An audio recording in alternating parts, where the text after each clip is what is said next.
पृथ्वी पर अकाल पड़ जाता है, तब गणेश जी इंद्रदेव को कैलाश पर आने का आदेश देते हैं। इंद्रदेव अहंकार में भरकर कैलाश की तरफ बढ़ते हैं। देवगुरु बृहस्पतियों ने समझाने की कोशिश करते हैं, परंतु वह उनकी भी नहीं सुनते। तब स्वयं भगवान शिव एक अघोरी के रूप में इंद्रदेव के रास्ते में आ जाते हैं।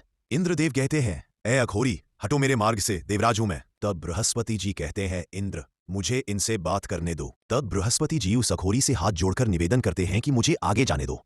यह देखकर इंद्रदेव उस अघोरी को चेतावनी देते हैं कि मुझे आगे जाने दो, और कहते हैं, देवराज इंद्र हूं मैं। यह सब सुनकर भी भगवान शिव चुपचाप अपनी जगह पर ध्यानमग्न रहते हैं। इंद्रदेव कहते हैं, सुनने की शक्ति नहीं है क्या?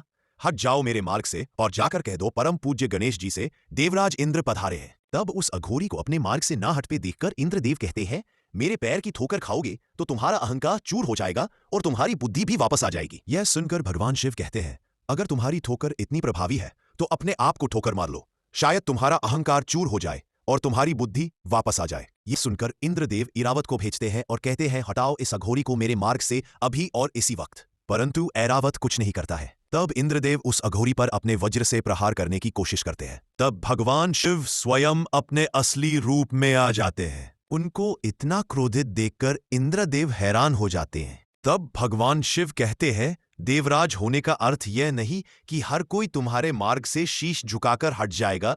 तुमने ऐरावत को मुझे कुचलने के लिए भेजा, परंतु उसने मुझे पहचान लिया और उसके नेत्र आंसुओं से भर गए, परंतु तुम्हारे नेत्रों पर अहंकार की पट्टी बंधी हुई थी। देवराज इंद्र हाथ जोड़कर भगवान शिव से माफी मांगते हैं, परंतु भगवान शिव अपने तीसरे नेत्र से इंद्रदेव पर प्रहार करते हैं। इंद्रदेव उस प्रहार को अपनी तरफ आता हुआ देखकर डरकर भाग जाते हैं और भगवान गणेश से प्रार्थना करते हैं। जैसे ही वह प्रहार इंद्रदेव को लगता है, इंद्रदेव अपने आप को भगवान गणेश की सूंड पर पाते हैं।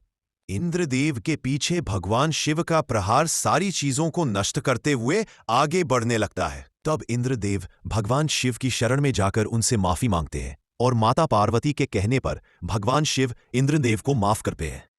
अगर वीडियो पसंद आया हो तो कमेंट में हर हर महादेव लिखकर चैनल को सब्सक्राइब करें।